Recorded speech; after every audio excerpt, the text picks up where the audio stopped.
I've been I've been celebrating Bloomsday on the 16th of June every year for the last 20 years. My first Bloomsday that I organised was in Edinburgh in 1999, and I've done Bloomsdays in Malaysia, in Germany, in Britain, and also now in the USA. But my most memorable Bloomsday and the best Bloomsday I've been involved in was the Bloomsday here at the Rosenbach Museum last year, when I was part of a remarkable day of readings from Joyce's great novel, and it was a fantastic setting. I really enjoyed every moment of it. I will never forget my first Bloomsday in America at the Rosenbach Museum, and this wonderful outdoor arena where so many Philadelphians came to hear readings from that great Irish novel, that great modern novel, the greatest novel in the English language of the 20th century. Hello and happy Bloomsday. I'm Judy Guston, Curator and Director of Collections at the Rosenbach. You may have wondered why it is we're here today, June 16th, to celebrate Bloomsday. Yes, it's the day on which this novel we're reading is set as the date of Leopold Bloom's walk around Dublin. But is that the only reason? Let's take a deeper look at the history of the book and at Joyce's personal history and find out more. Did this date have to be June 16th, 1904? The answer is not really, except that Joyce may have been late for a date. Take a look at this note card, a photo of which has been graciously provided by the Division of Rare and Manuscript Collections at the library at Cornell University. This is Joyce himself writing to Nora Barnacle, the Dublin waitress he slimly missed seeing on June 15th, 1904, when he'd hoped to spend some time with her. As we learn, their first date, spent walking around Dublin, Rings End more specifically, occurred on the next day, June 16th. Flash much further forward, and we see the two of them and their small family, Nora as Joyce's muse, traveling around Europe, with Joyce writing Ulysses. The Ulysses manuscript has been in the collection of the Rosenbach since Dr. Rosenbach purchased it at auction in 1924. The date of the Joyce's meeting and the fictional events of the novel are memorialized on a single page of the manuscript. Here is a picture of Wandering Rocks, page 12, which syncs with your Gobler edition in this episode as line 376. The date can be seen at the middle of the manuscript page. As you know, Ulysses was published in 1922 by Sylvia Beach, the proprietor of Shakespeare & Company in Paris. If you want additional information about the Ulysses manuscript and its publication, there are a number of blog posts that offer further information on the Rosenbach's website and on our YouTube site associated with our program Ulysses Every Day. After the publication of Ulysses, Joyce's insider tribute to his meeting with Nora began to expand slightly, and the Joyces spent one early celebration with friends at the Paris Opera. Later, in 1924, while recovering from an eye operation, Joyce scrawled across a notebook, quote, "Today, 16 of June, 1924, 20 years after. Will anybody remember this date?" They did acknowledge that day, and several friends sent him a bouquet of white and blue hydrangeas, the colors of the 1922 first edition wrapper of Ulysses, on that very day. He also wrote to Harriet Shaw Weaver, one of his great patrons, a few days later on 27 June, noting, quote, "A group of people who observe what they call Bloomsday," that's two words, Blooms and Day, 16 June, end quote. This is what is believed to be the first mention of the potential for a celebration under the name we now use, even though the spelling is slightly different. This brings us to Joyce's first celebration of Bloomsday. After the publication in 1922, he became interested in a French translation. Long story short, it took 3 translators to make this a reality. Adrienne Monnier, a French bookseller, writer, and publisher, and another woman, like Sylvia Beach, who brought Joyce's books into being, published the French translation. To celebrate the publication and the 25th anniversary of Ulysses, she chartered a bus and invited notable guests, including Joyce himself, Sylvia Beach, and Samuel Beckett, to a luncheon at a restaurant named the Leopold outside Versailles. Although it was held on June 27th, the date of the publication of the French translation, this event in 1929 is often pointed to as the first celebration of Bloomsday. After this event, others began to crop up sporadically. The first held in Ireland didn't occur until the 1950s. The first scholarly gathering around Ulysses happened in the 1960s. And we can trace the beginnings of gatherings more like ours and the New York version with readings in the 80s and 90s. But now Bloomsday's covered the globe, and we're so happy to have you as part of ours at the Rosenbach. We hope to see you in person on Delancey Place next year. Happy Bloomsday. Hello, I'm Wesley Stace, and I'm reading the opening of Chapter 3, Proteus. Ineluctable modality of the visible, at least that, if no more, thought through my eyes.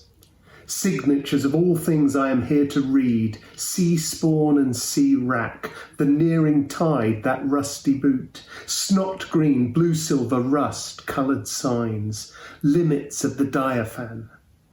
But, he adds, in bodies. Then he was aware of them bodies before of them coloured. How? By knocking his sconce against them. Sure, go easy. Bald he was, and a millionaire, maestro di color Chisano. Limit of the diaphan in. Why in? Diaphan. A diaphan. If you can put your 5 fingers through it, it is a gate, if not a door. Shut your eyes and see. Stephen closed his eyes to hear his boots crush crackling wrack and shells. You are walking through it, howsomever. I am. A stride at a time, a very short space of time between very short times of space. 5, 6, the Nakainanda, exactly, and that is the ineluctable modality of the audible. Open your eyes. No, Jesus. If I fell over a cliff that beetles o'er his base, fell through the Nebainanyanda, ineluctably. I am getting on nicely in the dark. My ash sword hangs at my side. Tap with it. They do. My 2 feet in these boots are at the ends of his legs. Nebainanyanda. Sounds solid, made by the mallet of Los Demiurgos. Am I walking into eternity along Sandy Mount Strand? Crush, crack, crick, crick. Wild sea money, Domini Deasy kens them all. Won't you come to Sandy Mount, Madeline the mare? Rhythm begins, you see, I hear. A catalectic tetrameter of iambs marching. No, a gallop. Deline the mare. Open your eyes now. I will. One moment. Has all vanished since? If I open and am forever in the black, a diaphan. Basta. I will see, if I can see. See now. There all the time without you, and ever shall be, world without end. They came down the steps from Leahy's terrace prudently, Frauenzimmer, and down the shelving shore flabbily, their splayed feet sinking in the silted sand. Like me, like algae coming down to our mighty mother. Number 1 swung lordily her midwife's bag, the others gamp poked in the beach. From the Liberties, out for the day, Mrs. Florence McCabe, relict of the late Patrick McCabe, deeply lamented of Bride Street. One of her sisterhood lugged me squealing into life, creation from nothing. What has she in the bag? A misbirth with a travelling navel cord hushed in ruddy wool, the cords of all linked back, strand entwining cable of all flesh. That is why mystic monks. Will you be as gods? Gaze in your omphalos. Hello, Kinshire, put me on to Edenville. Aleph, Alpha, naught, 1. Spouse and helpmate of Adam Cadmon, Haver, naked Eve. She had no navel. Gaze, belly without blemish, bulging big, a buckler of taut vellum, no, white heaped corn, orient and immortal, standing from everlasting to everlasting, womb of sin. Wombed in sin darkness I was too, made, not begotten, by them, the man with my voice and my eyes, and a ghost woman with ashes on her breath. They clasped and sundered, did the coupler's will. From before the ages he willed me, and now may not will me away, or ever a lex eterna stays about him. Is that then the divine substance, wherein Father and Son are consubstantial? Where is poor dear Arius to try conclusions, warring his life long upon the contransmaficanjubangtantiality, ill-starred heresiarch? In a Greek water closet he breathed his last, euthanasia. With beaded mitre and with crozier, stalled upon his throne, widower of a widowed sea, with upstiffed omophorion, with clotted hinderparts.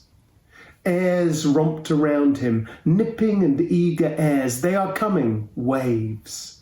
The white-maned seahorses, champing, bright wind bridled, the steeds of Manannan. I'd just like to have one more go at No, I'll do it once more. Contransmagnificandubangtantiality. Happy birthday, happy Bloomsday from the Rosenbach Museum. Hello, I'm Jennifer Summerfield, and I'm going to be reading from episode 3, Proteus, the last couple of pages of the chapter. It's a selection that's really perfect for social isolation. Touch me. Soft eyes, soft, soft, soft hand. I am lonely here. Oh, touch me soon. Now. What is that word known to all men? I am quiet here, alone. Sad, too. Touch me. He lay back at full stretch over the sharp rocks, cramming the scribbled note in pencil into a pocket, his hat tilted down on his eyes. That is Kevin Egan's movement I made, nodding for his nap, Sabbath sleep. Et vidit Deus, et erunt vade bona. Hello! Bonjour! Welcome as the flowers in May. Under its leaf he watched through peacock twittering lashes the southing sun. I am caught in this burning scene, Pan's hour, the faunal noon. Among gum-heavy serpent plants, milk-oozing fruits, where on the tawny waters leaves lie wide. Pain is far, and no more turn aside and brood. His gaze brooded on his broad-toed boots, a buck's cast-offs, Nebeneinander. He counted the creases of rucked leather wherein another's foot had nested warm. The foot that beat the ground in tripudium, foot I dislove. But you were delighted when Esther Oswald's shoe went on you, girl I knew in Paris. Tiens, que petit pied. Staunch friend, a brother soul, Wilde's love that dare not speak its name. His arm, Cranley's arm. He now will leave me. And the blame? As I am. As I am. All or not at all. In long lassos from the Cock Lake the water flowed full, covering green goldenly lagoons of sand, rising, flowing. My ash plant will float away. I shall wait. No, they will pass on, passing, chafing against the low rocks, swirling, passing. Better get this job over quick. Listen. A four-worded wave speech. Sisu, rsis, us. Vehement breath of waters amid sea snakes, rearing horses, rocks. In cups of rocks it slops, flop, slop, slap, bounded in barrels. And spent, its speech ceases, it flows, purling, widely flowing, floating foam pool, flower unfurling. Under the upswelling tide, he saw the writhing weeds lift languidly and sway reluctant arms, hicing up their petticoats, in whispering water swaying and upturning coy silver fronds. Day by day, night by night, lifted, flooded, and let fall. Lord, they are weary, and whispered to they sigh. St. Ambrose heard it, sigh of leaves and waves, awaiting the fullness of their times. Diebus ac noctibus injurius patiens ingemisit. To no end gathered, vainly then released, forth flowing, wending back, loom of the moon. Weary too in sight of lovers, lascivious men, a naked woman shining in her courts, she draws a toil of waters. 5 fathoms out there, full fathom 5 thy father lies. At 1, he said, found drowned, high water at Dublin bar, driving before it a loose drift of rubble, fan shoals of fishes, silly shells, a corpse rising salt white from the undertow, bobbing apace, a porpoise landward. There he is! Hook it quick, pull! Sunk though he be beneath the watery floor, we have him! Easy now! Bag of corpse gas sopping in foul brine, a quiver of minnows, fat of a spongy titbit, flash through the slits of his buttoned trouser fly. God becomes man, becomes fish, becomes barnacle, goose becomes featherbed, mountain. Dead breaths I living breathe, tread dead dust, devour a urinous offal from all dead. Hauled stark over the gunwale, he breathes upward the stench of his green grave, his leprous nose-hole snoring to the sun. A sea change this, brown eyes salt blue, sea death, mildest of all deaths known to man. Old Father Ocean, Prix de Paris, beware of imitations, just you give it a fair trial. We enjoyed ourselves immensely. Come, I thirst. Clouding over, no black clouds anywhere, are there? Thunderstorm. All bright he falls, proud lightning of the intellect. Lucifedico qui nescit ocassum. No, my cockle hat and staff and hisme sandal shoon. Where? To evening lands. Evening will find itself. He took the hilt of his ash plant, lunging with it softly, dallying still. Yes, evening will find itself in me, without me. All days make their end. By the way, next when is it? Tuesday will be the longest day. Of all the glad New Year, mother, the rum-tum tiddly-dee-tum. Lon Tennyson, gentleman poet, Gia, for the old hag with the yellow teeth. And Monsieur Drummond, gentleman journalist, Gia. My teeth are very bad. Why, I wonder? Feel. That one is going too. Shells. Ought I go to a dentist, I wonder? With what money? That one. This. Toothless Kinch, the Superman. Why is that, I wonder? Or does it mean something, perhaps? My handkerchief. He threw it. I remember. Did I not take it up? His hand groped vainly in his pockets. No, I didn't. Better buy one.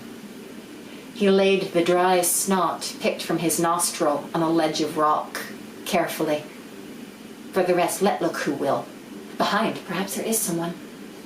He turned his face over a shoulder, rear-regardant, moving through the air high spars of a three-master, her sails brailed up on the cross trees, homing upstream, silently moving, a silent ship. Have a very happy Bloomsday from the Rosenbach.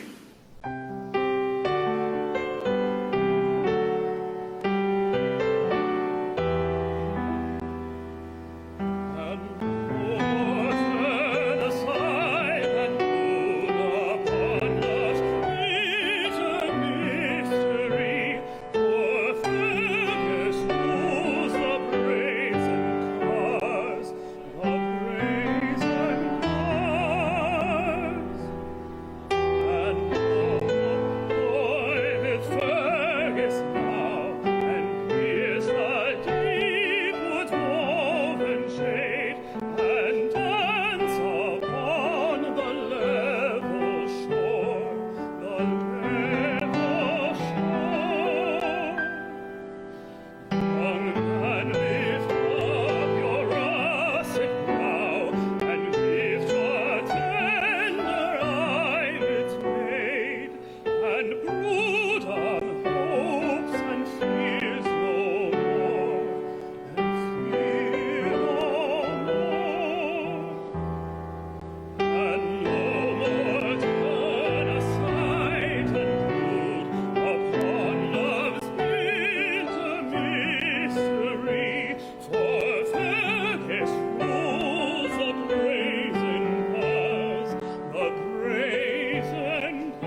Oh, hello. I didn't see you there. My name is Jonathan Goldman from New York Institute of Technology, also the Vice President of the James Joyce Society and a scholarly consultant at Symphony Space's Bloomsday on Broadway. Hi, everybody. I'm Greg Erickson. I'm from the Gallatin School of New York University. Malachy? My name is Malachy McCourt, and I am a resident of the Upper West Side, and I attend Symphony Space every Bloomsday. Hi, everyone. I'm Maria McGarrity, and I'm an English professor and resident Joycean at Long Island University in downtown Brooklyn. Hi, I'm Mike Groden from the University of Western Ontario in Toronto. Hi, I'm Nicholas Fargnoli, president of the James Joyce Society, and Jonathan will be taking over next year, I'm happy to say. And I'm professor of English at Malloy College here in Rockville Central. So we are here just to talk about our Bloomsdays a little bit. Normally on this day, I would probably spend the afternoon downtown at Ulysses Pub, having a pint or two and listening to Colin McCann and others give readings from Ulysses. Then at night, I would make my way to Symphony Space, where I sometimes work or sometimes attend the Symphony Space Bloomsday on Broadway. This year, I'm staying home and doing it all online.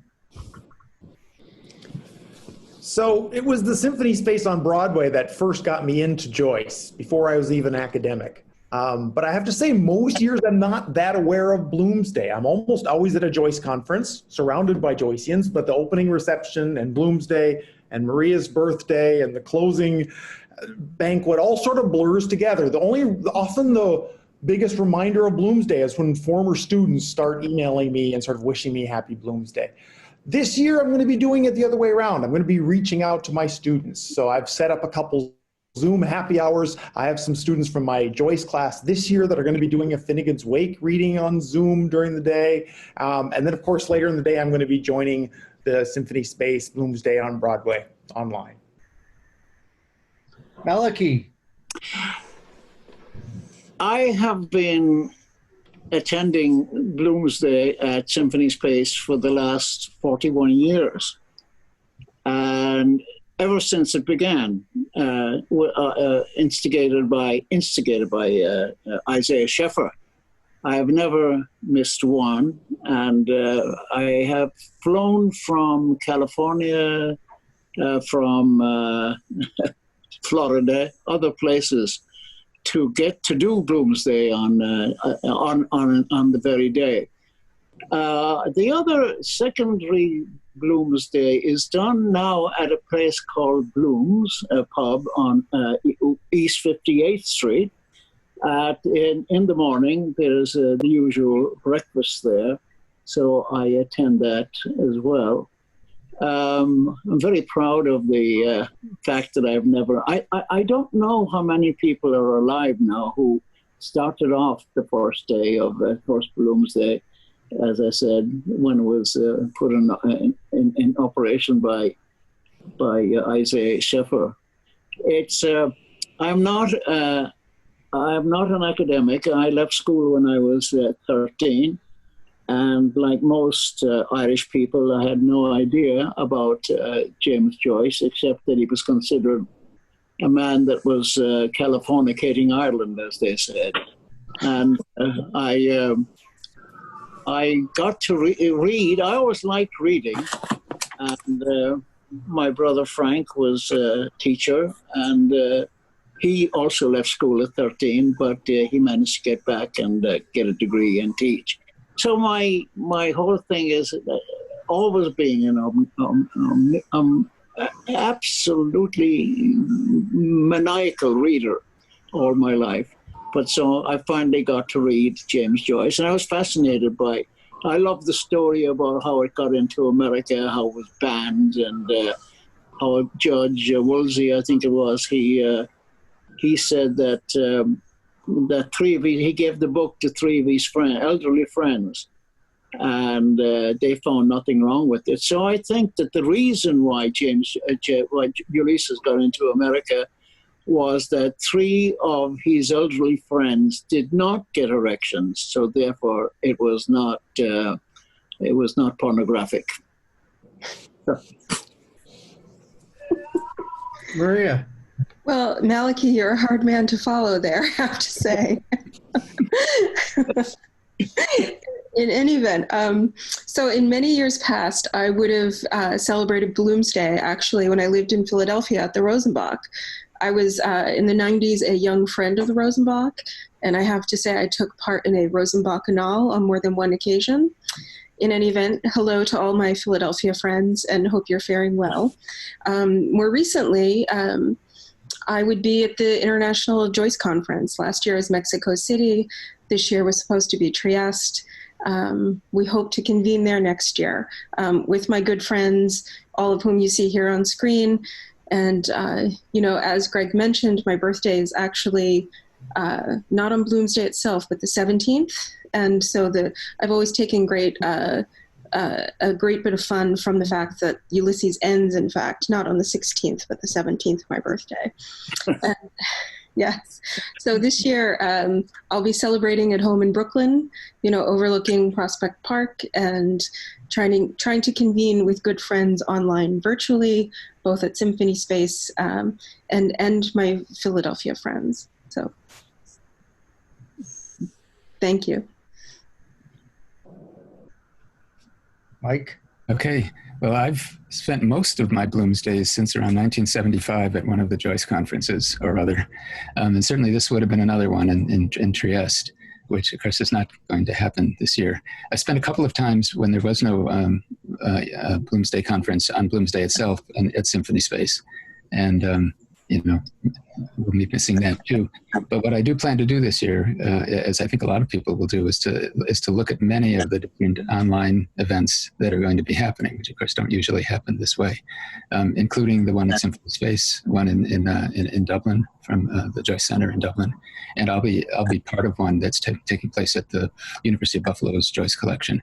So there will be things to do, although we're all looking forward to another live Bloomsday next year. Okay, Nicholas Fargnoli here again. I've attended various meetings throughout the years, although sometimes my teaching assignments prohibited me from attending. And I've gone to Symphony Space, of course. And then there was a time when we were able to have Bloomsday at Malloy College. We had a play, we had dancing, we had activities, and that happened, I think, 3 times in a row. And then we didn't get any more funding. Funding dried up on us. And the other thing that I would do is to listen to some of the readings over the radio. And then if I couldn't make a conference or two, I would pull out the 1930 edition that I have of listings. And as you can see, it's falling apart. And then I would look at a few passages, and then I'd quickly go back to the Gobbler edition to make sure I was reading the right stuff. And it was fun. I always tried to read something in Ulysses every Bloomsday. I would just flip the pages open, spend some time reading. And how I got into Ulysses was really through Finnegan's Wake, and was Father Boyle, Robert Boyle, S.J. I took a course with him at Marquette University, and it was on Finnegan's Wake. And I was going to do something in the area of New England Puritan literature because my background was in literature and theology, so that would be a perfect combination. And as I read through Finnegan's Wake, I think I got up to page 182, and I was just dumbfounded. It was so beautiful. And I called Boyle up and I said, I think I have a dissertation topic. He paused for a moment and he said, what took you so long? So it was through Finnegan's Wake that I got into Ulysses, and I can say that Ulysses is just as difficult in many ways as Finnegan's Wake, depending upon how you approach it. So from that time, we've always celebrated one way or the other, and certainly had a pint of Guinness each time, although I don't have one here because I'm being taped. I might pass out otherwise. But usually as a good celebration, and then my students often call to wish me happy Bloomsday. Well, there you have a representative sampling of New York area, or sometime New York area, Joyce enthusiasts, Joyce readers, Joyce scholars, and we're all here to wish you all a happy Bloomsday. So, ready, everyone? 1, 2, 3.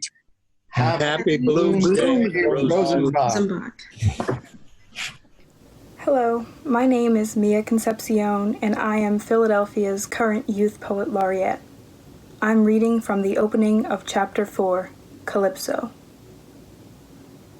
Mr. Leopold Bloom ate with relish the inner organs of beasts and fowls. He liked thick giblet soup, nutty gizzards, a stuffed roast heart, liver slices fried with crust crumbs, fried hencods roes. Most of all, he liked grilled mutton kidneys, which gave to his palate a fine tang of faintly scented urine. Kidneys were in his mind as he moved about the kitchen softly, writing her breakfast things on the humpy tray. Gelid light and air were in the kitchen, but out of doors gentle summer morning everywhere. Made him feel a bit peckish. The coals were reddening. Another slice of bread and butter. 3, 4, right. She didn't like her plate full. Right. He turned from the tray, lifted the kettle off the hob and set it sideways on the fire. It sat there, dull and squat. Its spout stuck out. Cup of tea soon. Good. Mouth dry. The cat walked stiffly round a leg of the table with tail on high. Meow. Oh, there you are, Mr. Bloom said, turning from the fire. The cat mewed in answer and stalked again stiffly round a leg of the table, mewing, just how she stalks over my writing table. Purr, scratched my head. Purr. Mr. Bloom watched curiously, kindly the lithe black form. Clean to see, the gloss of her sleek hide, the white button under the butt of her tail, the green flashing eyes. He bent down to her, his hands on his knees. Milk for the Poosins, he said. Meow, the cat cried. They call them stupid. They understand what we say better than we understand them. She understands all she wants to. Vindictive, too. Cruel. Her nature. Curious mice never squeal. Seem to like it. Wonder what I look like to her. Height of a tower? No, she can jump me. Afraid of the chickens she is, he said mockingly. Afraid of the chook-chooks. I never saw such a stupid Poosins as the Poosins. Meow, the cat said loudly. She blinked up out of her avid shame-closing eyes, mewing plaintively and long, showing him her milk-white teeth. He watched the dark eye-slits narrowing with greed till her eyes were green stones. Then he went to the dresser, took the jug Hanlon's milkman had just filled for him, poured warm bubbled milk on a saucer and set it slowly on the floor. Grrr, she cried, running to lap. He watched the bristles shining wirily in the weak light as she tipped 3 times and licked lightly. Wonder is it true if you clip them they can't mouse after. Why? They shine in the dark, perhaps, the tips, or kind of feelers in the dark, perhaps. He listened to her licking lap. Ham and eggs, no. No good eggs with this drought. Want pure fresh water. Thursday, not a good day either for a mutton kidney at Buckley's. Fried with butter, a shake of pepper. Better a pork kidneys at Lugich's. While the kettle is boiling. She lapped slower, then licking the saucer clean. Why are their tongues so rough? To lap better. All porous holes. Nothing she can eat? He glanced round him. No. Happy Bloomsday from the Rosenbach. Hello, my name is Perry Lerner. And I'm Lenny Steiner. We are here today and we're delighted to announce the winners of the Rosenbach's Bloomsday 2020 First Annual Art Contest. Our first place winner, who receives a cash prize of $300, is Mike Skier with an untitled submission. Our second place winner is Elizabeth Parker, who receives a cash prize of $200 with her submission, Dublin Labyrinth. Both pictures will be available on our website later today. We wish you all the best of luck. Happy Bloomsday. Bye.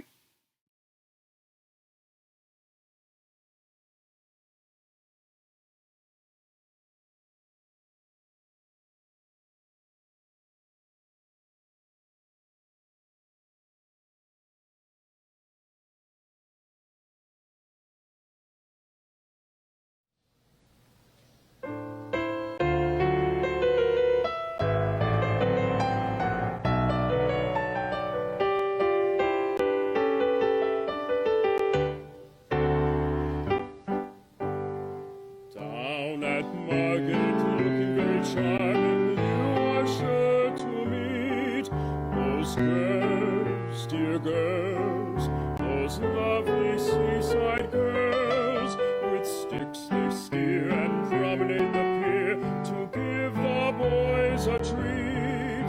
In piqué silks and lace, they tip you quite a playful wink. It always is the case. You seldom stop to think.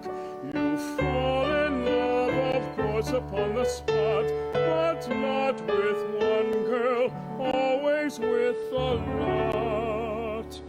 Those girls, dear girls, those lovely seaside girls, all simple smiles and curls. Your head it simply whirls. They look alright, complexions pink and white. They've diamond rings and dainty feet, golden hair from Regent Street, lace and grace and lots of face, those pretty little seaside girls. Those girls, dear girls, those lovely seaside girls, all dimples, smiles, and curls. Your head it simply whirls. They look alright, complexions pink and white. They've diamond rings and dainty feet, golden hair from Regent Street, lace and grace and lots of face, those pretty little seaside girls.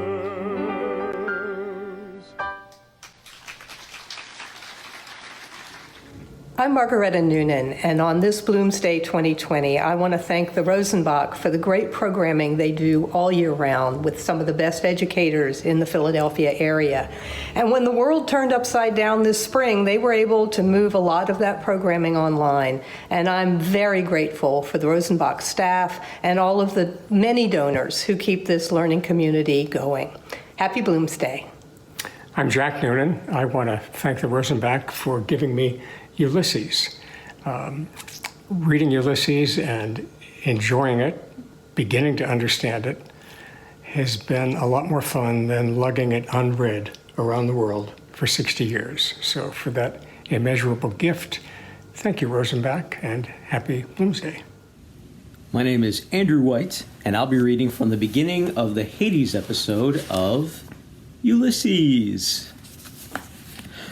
Martin Cunningham first poked his silk-hatted head into the creaking carriage and, entering deftly, seated himself. Mr. Power stepped in after him, curving his height with care. "Come on, Simon. After you," Mr. Bloom said. Mr. Daedalus covered himself quickly and got in, saying, "Yes, yes."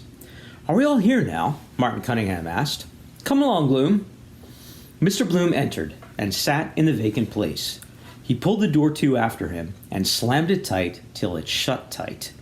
He passed an arm through the arm strap and looked seriously from the open carriage window at the lowered blinds of the avenue.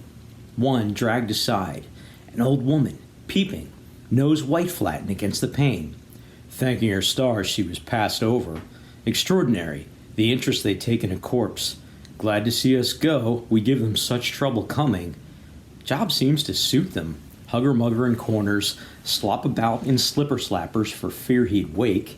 Then, getting it ready, laying it out. Molly and Mrs. Fleming making the bed. Pull it more toward your side. Our winding sheet. Never know who will touch you dead. Wash and shampoo.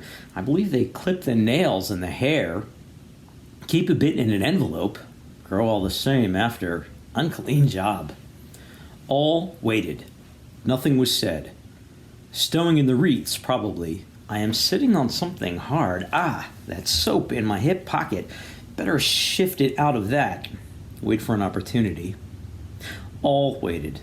Then, wheels were heard from in front, turning, then nearer, then horses' hooves, a jolt. Their carriage began to move, creaking and swaying. Other hooves and creaking wheels started behind.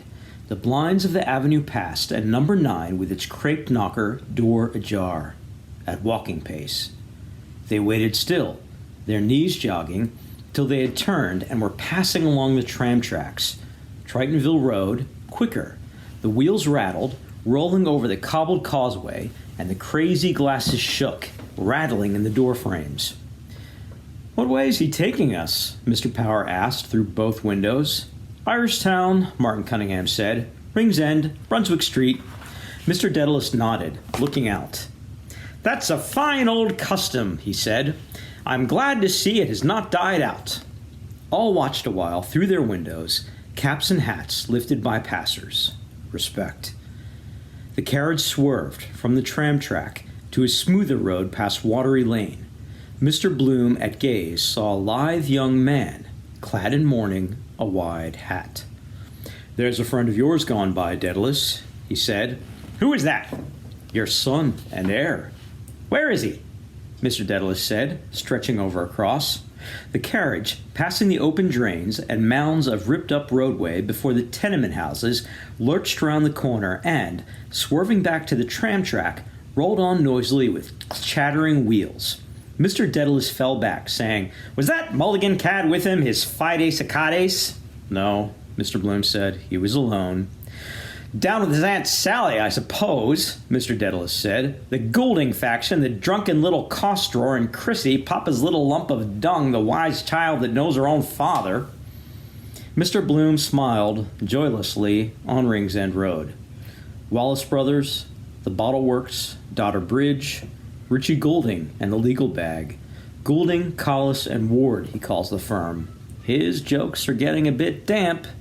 Great card he was, waltzing in Stamer Street with Ignatius Gallagher on a Sunday morning, the landlady's 2 hats pinned on his head, out on the rampage all night.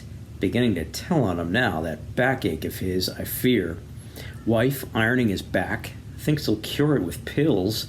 All breadcrumbs they are, about 600% profit. "He's in with the low-down crowd," Mr. Dedalus snarled.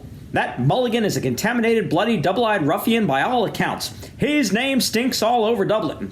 But with the help of God and his blessed mother, I'll make it my business to write a letter one of these days to his mother or his aunt or whatever she is that will open her eye as wide as a gate. I'll tickle his catastrophe, believe you me," he cried above the clatter of the wheels. "I won't have her bastard of a nephew ruin my son, a counter-jumper's son, selling tapes in my cousin Peter Paul McSweeney's? Not likely." He ceased. Mr. Bloom glanced from his angry mustache to Mr. Power's mild face and Martin Cunningham's eyes and beard, gravely shaking. Noisy, self-willed man, full of his son. He is right. Something to hand on. If little Rudy had lived, see him grow up, hear his voice in the house, walking beside Molly in an Eton suit, my son. Me in his eyes. Strange feeling it would be. From me. Just a chance. Must have been that morning in Raymond Terrace. She was at the window, watching the 2 dogs at it by the wall of the Cease to Do Evil, and the sergeant grinning up. She had that cream gown on with the rip she never stitched. "Give us a touch, Poldy. God, I'm dying for it." How life begins. Got big then, had to refuse the Greystones concert. My son inside her. I could have helped him on in life. I could. Make him independent. Learn German, too. "Are we late?" Mr. Power asked. 10 minutes, Martin Cunningham said, looking at his watch. Molly, Millie, same thing watered down. Her tomboy oaths. "Oh, jumping Jupiter, ye gods and little fishes." Still, she's a dear girl. Soon to be a woman. Mullingar. Dearest Papley. Young student. Yes, a woman too. Life. The carriage heeled over and back, their 4 trunks swaying. "Corny might have given us a more commodious yoke," Mr. Power said. "He might," Mr. Dedalus said, "if he hadn't that squint troubling him. Do you follow me?" He closed his left eye. Martin Cunningham began to brush away crust crumbs from under his thighs. "What is this?" he said. "In the name of God. Crumbs?" "Someone seems to have been making a picnic party here lately," Mr. Power said. All raised their thighs, eyed with disfavor the mildewed, buttonless leather of the seats. Mr. Dedalus, twisting his nose, frowned downward and said, "Unless I'm greatly mistaken, what do you think, Martin?" "It struck me too," Martin Cunningham said. Mr. Bloom set his thigh down. "Glad I took that bath. Feel my feet quite clean. but I wish Mrs. Fleming had darned these socks better. Mr. Daedalus signed resignedly. After all, he said, it's the most natural thing in the world. Did Tom Kiernan turn up? Martin Cunningham asked, twirling the peak of his beard gently. Yes, Mr. Bloom answered. He's behind with Ned Lambert and Hines. And Corny Kelleher himself? Mr. Power asked. At the cemetery, Martin Cunningham said. I met McCoy this morning, Mr. Bloom said. He said he'd try to come. The carriage halted short. What's wrong? We're stopped. Where are we? Mr. Bloom put his head out of the window. The Grand Canal, he said. Gasworks. Whooping cough, they say it cures. Good job Millie never got it. Poor children. Doubles them up black and blue in convulsions. Shame, really. Got off lightly with illness compared. Only measles, flaxseed tea, scarlatina, influenza epidemics, canvassing for death. Don't miss this chance. Dog's home over there. Poor old Athos.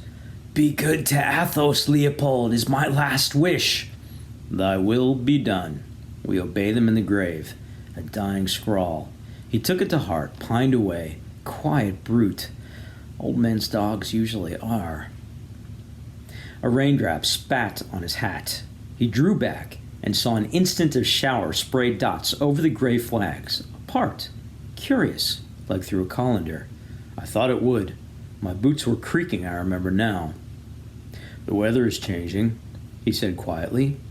A pity it did not keep up fine, Martin Cunningham said. Wanted for the country, Mr. Power said. There's the sun again coming out. Mr. Daedalus, peering through his glasses toward the veiled sun, hurled a mute curse at the sky. It's as uncertain as a child's bottom, he said. We're off again. The carriage turned again its stiff wheels, and their trunks swayed gently. Martin Cunningham twirled more quickly the peak of his beard. Tom Kiernan was immense last night, he said, and Paddy Leonard, taking him off to his face. Oh, draw him out, Martin, Mr. Power said eagerly. Wait till you hear him, Simon, on Ben Dollard singing of the Crappie Boy. Immense, Martin Cunningham said pompously. His singing of that simple ballad, Martin, is the most trenchant rendering I ever heard in the course of my experience. Trenchant, Mr. Power said, laughing. He's dead nuts on that, and the retrospective arrangement. Did you read Dan Dawson's speech? Martin Cunningham asked. I did not then, Mr. Daedalus said. Where is it? In the paper this morning. Mr. Bloom took the paper from his inside pocket. That book, I must change for her. Bloomsday 2020 is made possible through a generous grant from the Consulate General of Ireland's Immigrant Support Program. This project is also supported through the Pennsylvania Humanities Council, the federal state partner of the National Endowment for the Humanities. Special thanks to Lenny Steiner and Perry Lerner, and to the South Jersey Celtic Society. Thank you so much for supporting Bloomsday 2020.